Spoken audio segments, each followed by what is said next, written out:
Okey, bismillahirrahmanirrahim. Assalamualaikum warahmatullahi taala wabarakatuh dan selamat kembali semula. So tadi kita telah pun melihat kepada peralatan optik yang menggunakan aplikasi cermin SATA, kanta cembur dan kanta cekung.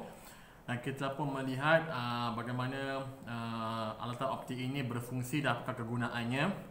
Dan kita telah pun melihat secara mendalam berkenaan dengan kamera dan juga berkenaan dengan mata kita. Bagaimana ciptaan Tuhan ini telah dikaji dan telah pun menghasilkan sejenis alat optik iaitu kamera dan persamaan di antara kamera dan juga mata kita. Dan kita pun melihat tentang konsep akomodasi, iaitu pengubah kesesuaian, adaptasi ataupun akomodasi, yang bukan sahaja pada mata kita tetapi juga pada kamera, bergantung kepada situasi, mungkin berjarak objek dan juga pada kecerahan sekeliling kita. So akan ada proses akomodasi. So sekarang kita akan tengok kepada penyebaran cahaya. So cahaya yang kita lihat sekarang ini dia bukannya satu cahaya sahaja. Contoh cahaya putih. Cahaya putih yang kita nampak, maka cahaya putih yang kita macam selalu kita lihat masa kita on lampu. Cahaya putih yang ada pada matahari dan sebagainya. So cahaya-cahaya ini sebenarnya bukanlah terbina daripada satu sahaja spektrum cahaya. So cahaya ini terbina daripada 7 spektrum warna yang berbeza. So kita ada 7 spektrum warna yang berbeza yang apabila ditambahkan kesemuanya akan menghasilkan cahaya putih. So 7 spektrum warna ini akan disusun. Akan disusun mengikut panjang gelombang ataupun panjang frekuensinya.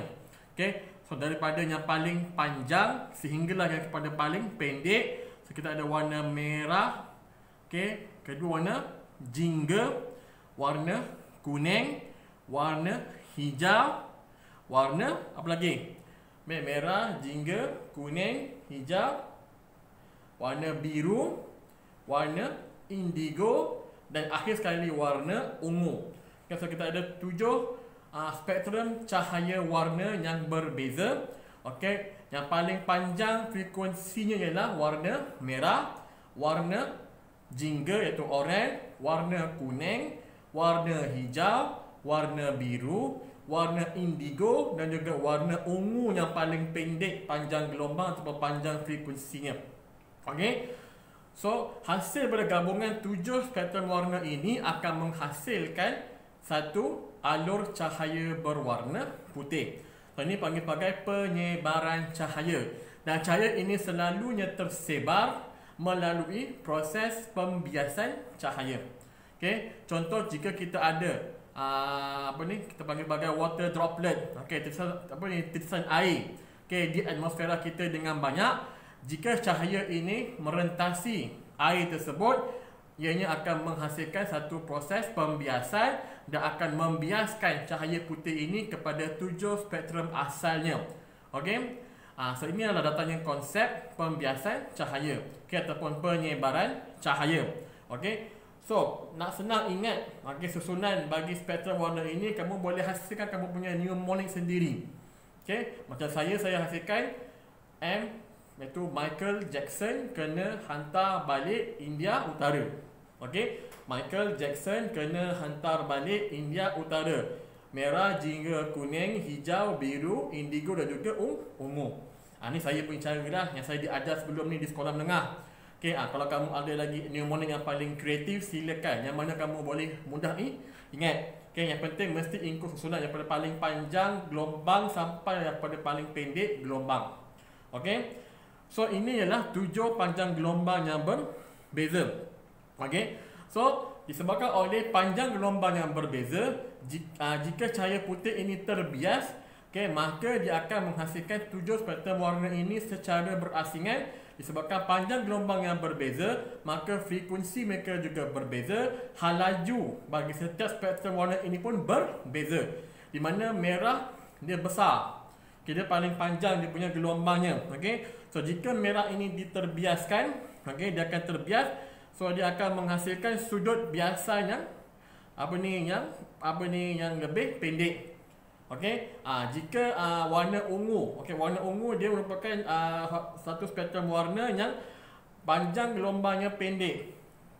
Apabila panjang gelombang yang pendek, maka jika dibiaskan, dia akan dibiaskan pada sudut yang lebih besar. Dia terbalik. Okey, merah dia panjang gelombang dia besar, so dia akan dibiaskan pada sudut biasa yang pendek. Okey, yang sedikit. Jika warna ungu yang paling pendek panjang gelombangnya, maka dia akan dibiaskan pada sudut biasa yang lebih besar. Okey, sebab itulah bila kamu tengok pada muka surat 169 pada Rajah 7.14 itu, kamu akan dapati apabila cahaya matahari merentasi tisan hujan, kamu akan tengok kat situ ialah sudut biasan bagi warna merah ini dia adalah lebih kecil berbanding dengan sudut biasan oleh warna ungu. Warna ungu panjang gelombang yang pendek, so dia akan mempunyai sudut biasanya agak besar sedikit jika dibandingkan dengan warna merah yang mempunyai panjang gelombang yang besar, so sudut biasanya akan lebih kecil. Okey, so dia terbalik. Itulah bila kita biaskan selalu merah pada paling atas, ungu pada paling bawah. Okey, ini kena fahamlah. Lepas tu dia kata kat sini terbentuk spektrum 7 warna yang berbeza ini adalah terbentuk kerana cahaya yang berjarak gelombang pendek, iaitu ungu, akan dibiaskan pada sudut yang lebih besar berbanding dengan cahaya yang mempunyai panjang gelombang yang panjang. Ini berlaku kerana terdapat perbezaan hal laju cahaya apabila bergerak melalui prisma kaca. Okey, panjang gelombang yang besar mempunyai hal laju yang tinggi. Okey, panjang gelombang yang pendek mempunyai hal laju yang rendah, yang perlahan. Sebab itulah kenapa ungu ni mempunyai sudut biasa yang lebih besar daripada warna merah, sebab dia mempunyai hal laju yang lebih rendah. Dia slow sikit daripada warna merah. So dia akan, bila dia dibiaskan, dia lambat dibiaskan, so dia punya sudut akan menjadi besar, sudut biasanya. Dibandingkan dengan warna merah, panjang gelombangnya besar, hal lajunya pun tinggi, dia laju. Bila laju, sudut biasanya pendek saja ataupun sudut biasanya kecil saja, so dia akan cepat untuk dibiaskan. Itu sebabnya. So yang Rajah 7.14 tu kamu kena maklum. Okey, Allah SWT dia akan keluarkan juga.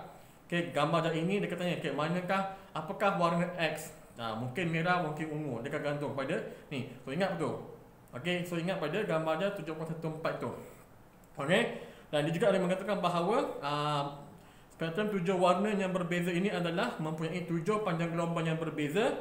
Cahaya merah mempunyai panjang gelombang yang paling panjang, manakala cahaya ungu mempunyai panjang gelombang yang paling pendek. Lepas tu saya susunkan Michael Jackson kena hantar balik India Utara. So ungu paling pendek, so paling bawah sekali.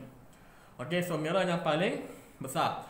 Dan dalam semula jadi kita boleh sebarkan spektrum warna ini dengan adanya kehadiran titisan air dekat kita punya atmosfera.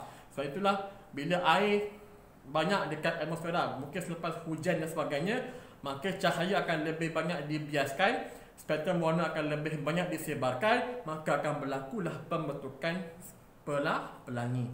So pelangi disebabkan oleh konsep penyebaran cahaya yang disebabkan oleh wujudnya titisan air yang banyak di atmosfera, terutama ketika selepas hujan, yang menyebabkan berlakunya penyebaran cahaya putih menjadi spektrum warna yang 7 tadi, lalu membentuk pelangi. Okey. Dan kenapa pelangi ini melengkung bukannya sebaris? Okey. Sebab apa? Sebab perbezaan hal laju. Okey. So disebabkan oleh perbezaan hal laju pada setiap spektrum warna ini, maka dengan itulah kenapa pelangi ini semula jadinya terbentuk dalam bentuk yang melengkung.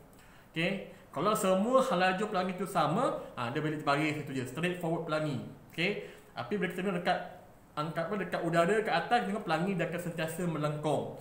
Sebab apa? Sebab perbezaan panjang gelombang bagi setiap spektrum, maka hal laju bagi setiap spektrum warna pun berbeza.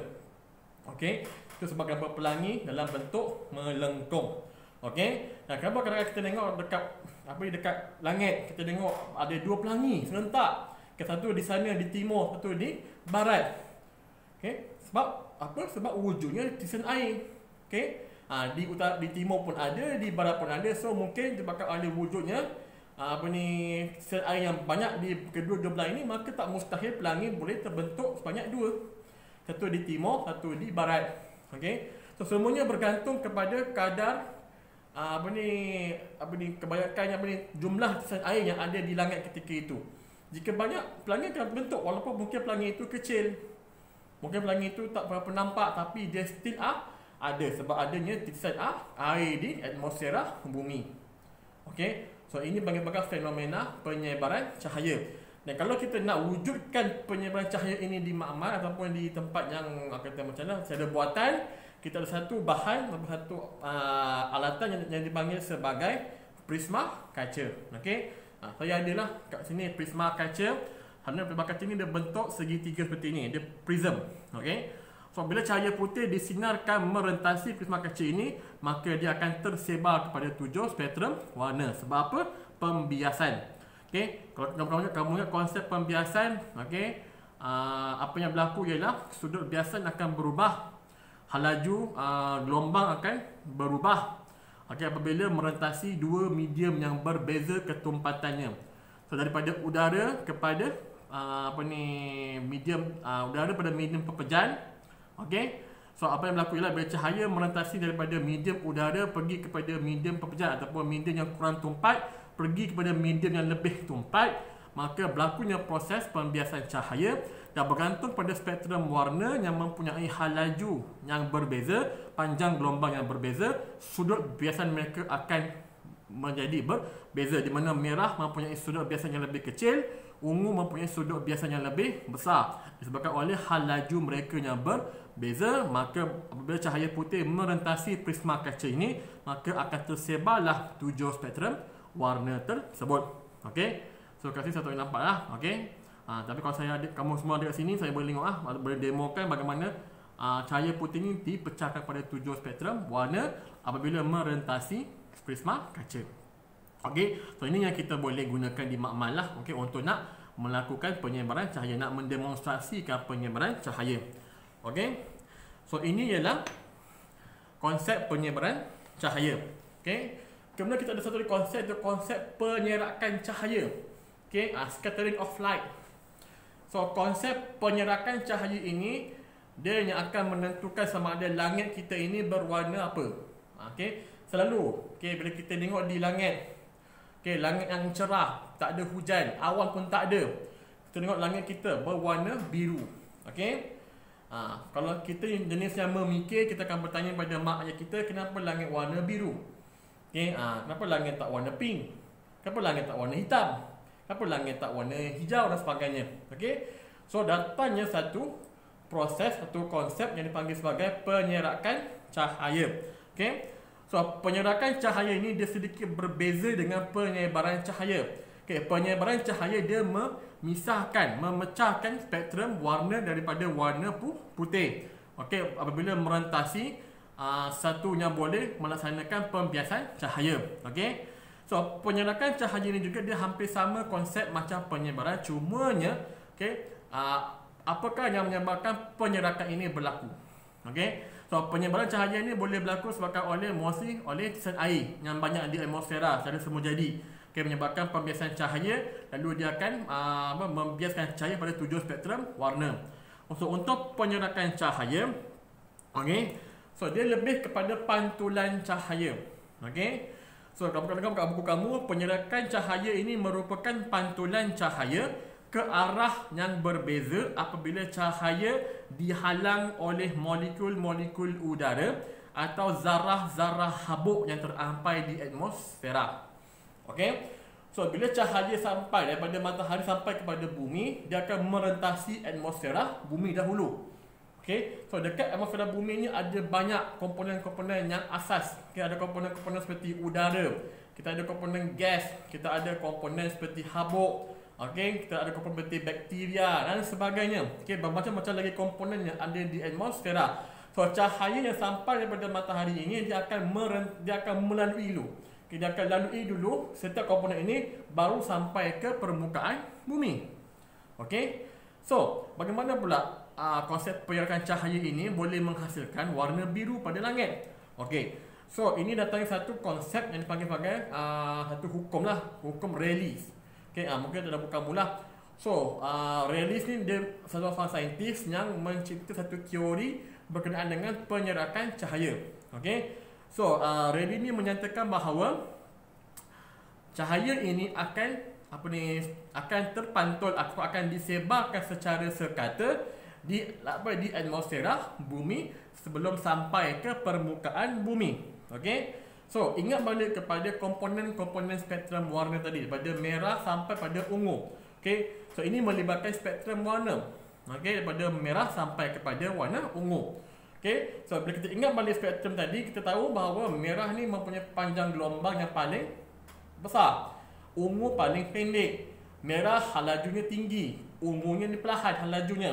Okey, so ada dua konsep yang berbeza. So dengan memahami setiap spektrum warna ini, kita dapat tahu kenapa langit warna biru ketika siang, kenapa langit warna kemerahan ketika waktu senja ataupun waktu awal pagi. Okey, kita tengok pada kebiruan langit. Okey, saya bacakan dulu. Pada waktu tengah hari, cahaya matahari melalui lapisan atmosfera yang nipis sebelum sampai ke bumi. So, bariskan nipis. Cahaya biru dan ungu telah diserakkan oleh habuk, debu, wap air dan molekul gas dalam atmosfera. Sebaliknya, cahaya merah dan jingga melalui atmosfera tanpa serakan. Inilah yang menyebabkan langit kebiruan. Okey. So, dia kata kat sini bahawa cahaya merah dan jingga apabila melalui atmosfera bumi, dia akan melalui tanpa serakan. Okey, dia mudah. Okey, cahaya biru dan ungu apabila merentasi lapisan atmosfera bumi pada waktu siang, di mana ketika itu lapisan atmosfera yang nipis, dia akan diserakkan oleh partikel-partikel yang ada di atmosfera bumi. Okey, so cuba bayangkan kamu berada di pasar malam. Okey, kamu berada di pasar malam dalam satu crowd yang sangat ramai. Okey, so bayangkan yang setiap orang tu, setiap pengunjung tu ialah partikel-partikel di atmosfera, iaitu habuk, bakteria, apalagi udara, sebagainya. So bayangkan pengunjung pasar malam ialah ialah partikel-partikel di atmosfera bumi ketika itu. Okey, so kamu ni di point A. Kamu di point A nak ke point B. Okey, so bila kamu nak daripada satu tempat, iaitu point A nak ke point B, kamu kena merentasi ramai manusia dekat situ. Okey, so bayangkan kamu ini, kalau kamu yang kurus, ambil yang kurus senang. Okey, bayangkan kalau kamu yang kurus ini ialah partikel seperti warna biru ataupun ungu. Okey, yang mana mempunyai panjang gelombang yang pendek. Okey, orang macam saya, warna besar. Okey, saya adalah warna merah. Okey, so bila saya nak merentasi pasar malam, okey, cuba bayangkan saya yang besar ini nak merentasi pasar malam yang ramai orang. Okey, memang nampak sukar, betul tak? Tapi sebab saya ni besar, saya boleh tolak je. Mak. Okey, tolak sana. Tepi. Gitu kan. So saya boleh melalui dengan mudah. Okey, tanpa ada sebarang masalah. Sebab apa? Saya ni besar. Okey, saya pun laju. Yang malah nampak macam besar ni tak laju lah kan. Tapi warna merah panjang gelombangnya besar dan dia juga mempunyai hal laju yang tinggi. So saya dah lah besar kan, dan saya juga lebih laju daripada warna biru ataupun warna ungu. So saya lebih mudah macam The Flash. Gitu kan, the big fat Flash kan, gitu. Fak laju. Sak itu. Okey, dah lah besar, tolak orang. Lepas tu saya boleh laju lagi. So saya boleh merentas tanpa masalah. Okey. Tetapi kalau warna ungu, warna biru yang kecil, okey, yang macam alah kesian. Okey, dah lah kecil, perlahan pula tu. Betul tak?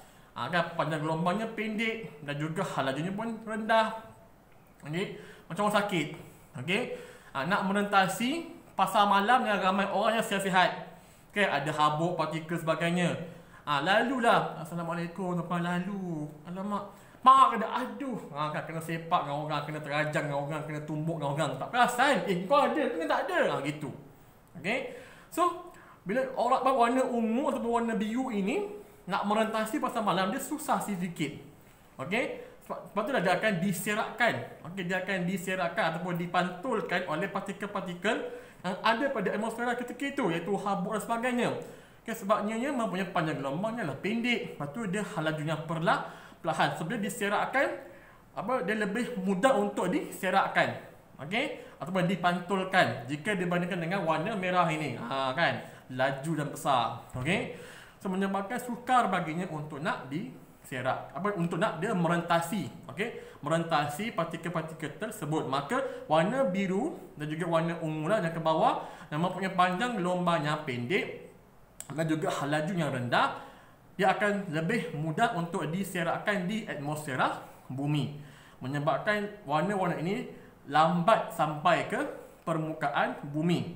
Maka dengan itu, disebabkan mereka ni mudah diserakkan di langit, okey, mudah diserakkan di langit, so mereka akan lebih kekal lama di atmosfera bumi. Sebab itulah kenapa kita lihat langit kita berwarna biru pada waktu siang. Okey. Okey. Dan faktor yang kedua ialah kedudukan pemerhati daripada matahari. Okey. Kalau kita tengok pada pukul 12.30 hari, selalunya matahari berada betul-betul di atas kepala kita. Okey. So, pada waktu siang, selalunya jarak antara matahari dan juga pemerhati adalah lebih pendek ataupun lebih pendek, kata lebih pendek lah kan. Okey, lebih pendek lah. Okey, dia lebih pendek, so lebih dekat orang kata. Okey. Matahari dengan pemerhati ni dekat bumi ni, dia punya jarak lebih dekat pada waktu siang. Okey, itulah kenapa warna biru ni dia lebih mudah kelihatan di langit pada waktu siang. Okey, so spektrum warna biru tu memang orang kata spektrum warna yang orang kata pertengahan lah. Okey, nak kata terlalu pendek pun tidak, perlahan pun tidak, so dia pertengahan. Tetapi sebabkan dia ni antara yang panjang gelombang paling pendek, maka dia ni lebih mudah untuk diserakkan. Okay. So orang akan bertanya, kenapa bukan warna ungu yang nampak? Kenapa langit tak warna ungu? Kalau kita pergi secara logik, ungu ini yang paling rendah, okay, yang paling paling perlahan dan juga paling pendek panjang gelombangnya. Okay. So kalau kita akan fikir secara logik, patutnya ungu ni yang lebih banyak diserakkan berbanding dengan biru. Tetapi kenapa biru kita nampak, bukan warna ungu? Okay, sebab ini disebabkan oleh mata kita. Okay. So kita ada beberapa sel, okay, yang akan mentafsirkan warna-warna spektrum tersebut. Mata manusia ini dia lebih sensitif kepada warna biru. Okey, antara biru dan ungu, kita lebih sensitif pada warna biru. Okey, ungu indigo ni kita kurang sensitif sikit. Okey, jika dibandingkan dengan warna biru. Sebab itu kenapa kita nampak warna biru, bukan warna ungu. Dan jika dibandingkan pada saiz spektrum warna tadi, biru ni dia agak besar sedikit berbanding dengan warna ungu. Ungu ni dia macam gitu, hilang itu je. Okay? Dia akan diserakkan, tapi dia akan diserakkan dengan lebih banyak, menyebabkan dia pun akan seperti hilang. Okay? Dah hilang benda ni. Tadi ada belakang aku, dia dah hilang. Okay? Contoh gitu. Dalam sama lah kan, ada seorang budak sangat kurus, kecil 2 tahun. Yang biru tu macam umur 5 tahun. Tengok, yang dulu tu dah hilang dah. Okay? Yang kita 4 tahun ni mungkin besar sikit. Okay, so kita boleh nampak lagi lah, kita boleh masuk lagi, orang perasan. Tapi yang warna ungu tadi, yang 2 tahun yang budak, yang kecil saiz badannya, dah hilang. Okay, sama macam warna ungu. Okay, warna ungu dia terlalu pendek, okay, terlalu perlahan. So bila diserakkan, dia akan cepat hilang. Okay, jika dibandingkan warna biru yang sedikit besar daripada warna ungu, lebih panjang daripada warna ungu, lebih laju daripada warna ungu. So dia ni lebih visible. Okay, lebih nampak, okay, jika dibandingkan dengan warna ungu tadi. Okay, so inilah konsep penyerakan cahaya pada waktu siang. Pada waktu pagi, awal pagi ataupun waktu senja, kenapa langit kita berwarna merah keorenan? Okay, so saya bacakan statement dekat sini. Sewaktu matahari terbenam, cahaya matahari melalui lapisan atmosfera bumi yang lebih tebal, okay, sebelum sampai ke bumi. Cahaya merah dan jingga mempunyai panjang gelombang yang lebih besar atau lebih panjang. Kedua-duanya boleh melalui atmosfera dan kurang diserakkan. Hal ini menyebabkan langit kelihatan kemerahan semasa matahari terbenam. Okey. So tadi kita tengok pada waktu siang, lapisan atmosfera bumi nipis. Okey. Warna merah dan juga warna jingga, dia akan melalui atmosfera tanpa serakan. Okey, so dia akan sampai ke permukaan bumi. Tetapi pada waktu awal pagi dan juga pada waktu senja, lapisan cahaya matahari terpaksa melalui lapisan atmosfera bumi yang pada waktu itu adalah lebih tebal.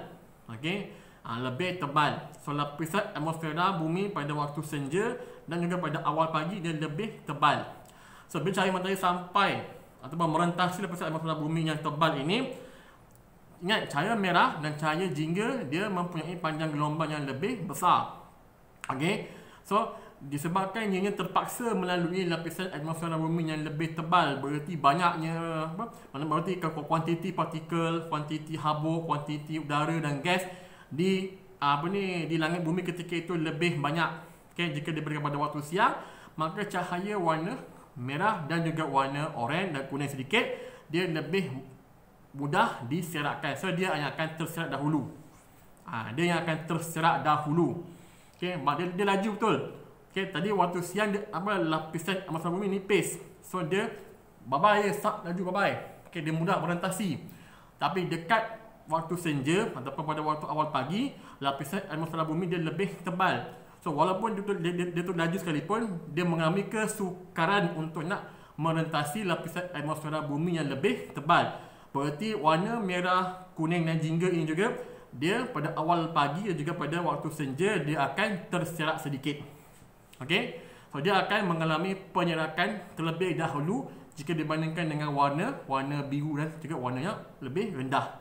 Okey, so bila warna merah, oranye dan juga kuning ini terserak dahulu pada waktu senja dan juga pada waktu awal pagi disebabkan oleh lapisan atmosfera bumi yang tebal ketika itu, maka kita dapat lihat langit pada waktu itu kelihatan merah keoranyan ataupun merah kekuningan. Okay, sebab apa? Sebab lapisan atmosfera bumi sangat tebal ketika itu. So warna-warna tersebut yang akan terserak dahulu. Okay, so dia yang akan memenuhi lapisan atmosfera bumi, menyebabkan langit warna merah keoranyan. Okay, dan faktor yang kedua ialah faktor kedudukan matahari daripada pemerhati. Pada waktu siang matahari pemerhati dia dekat, batas kepala je. Pada waktu senja ataupun awal pagi, jarak matahari dengan pemerhati ini adalah 2 kali ganda. Maksudnya lebih panjang, lebih jauh. So bila lebih jauh ini, apa yang berlaku ialah jarak untuk setiap spektrum warna ini nak sampai pada mata kita pun dia lebih jauh, dia kena travel lebih banyak. Okay, so kalau warna biru, warna ungu berjaya diserakkan pun, dia nak sampai pada kita pun dia agak terlambat. Okay, sebab jarak antara pemerhati dan juga matahari adalah 2 kali ganda panjangnya jika dibandingkan waktu siang. So disebabkan warna merah, oranye dan juga kuning ini dia lebih laju dan lebih panjang. So selepas diserakkan, dia mampu lagi sampai kepada mata kita. Okay, so mata kita akan menafsirkan warna tersebut. So kita punya mata akan menerima spektrum warna merah, kuning dan juga oranye pada ketika itu. Okay, sebabkan oleh hal laju dan juga panjang gelombang yang besar. Okey, so dia walaupun dia diserakkan di atmosfera, tapi dia masih lagi boleh sampai pada kita. Warna biru dan ungu bye-bye lah. Okey, walaupun dia dah lambat diserakkan dan dia pun agak pendek, so tak sampai pada mata kita. Jika dibandingkan pada waktu siang tadi, okey, warna biru, warna ungu dia diserakkan dan since matahari dan juga pemerhati sangat dekat, so dia boleh sampai pada mata kita. So lepas tu kita tengok langit warna biru ketika waktu siang. Okey, so ini ialah konsep penyerakan cahaya. Okey, fenomena penyerakan cahaya yang menyebabkan warna langit biru pada waktu siang, kemerahan pada waktu senja dan juga pada waktu awal pagi. Okey, so kita akan berehat dahulu. Lepas ni kita akan sambung pada konsep penambahan dan juga penolakan cahaya. Okey.